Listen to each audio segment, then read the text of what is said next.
नमस्कार प्रेक्षकांनो, ठिपक्यांची रांगोळी मालिकेमध्ये येणाऱ्या भागामध्ये तुम्हाला पाहायला मिळेल की अपूर्व आणि शशांकमध्ये थोडासा दुरावा आणि अबोला येण्याची शक्यता आहे. तर प्रेक्षकांनो, झालं असं की अपूर्व आणि शशांकचं लग्न झाल्यापासून हा शशांक अपूर्वच्या जवळ जाण्याचा खूप प्रयत्न करतोय, परंतु वैशूमुळे थोडासा अडथळा येत आहे. आणि आता वैशूला ज्या पद्धतीने अपूर्व सांभाळत आहे, तसेच वरुणला ज्या पद्धतीने अपूर्वने सांभाळलं आहे, त्यामुळे शशांक आता बाळाचा विचार करत आहे. अपूर्वा लहान बाळांना खूप छान पद्धतीने सांभाळू शकते असा शशांकला पूर्ण विश्वास असल्याने तो आता बाळाचा विचार करत आहे आणि याविषयी तो अपूर्वाला सांगणार आहे. पण इथे दुसरीकडे उलट आहे.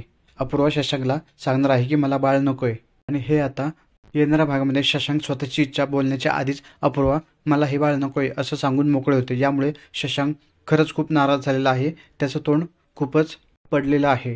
तर या सगळ्या गोष्टीमुळे शशांक नाराज तर झाला आहे, कारण त्याला बाळ पाहिजे आणि अपूर्वाला बाळ नकोय.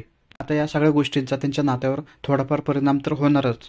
आता पाहू, अपूर्वा शशांकला समजून सांगते की शशांक अपूर्वाला नवीन बाळासाठी तयार करतो.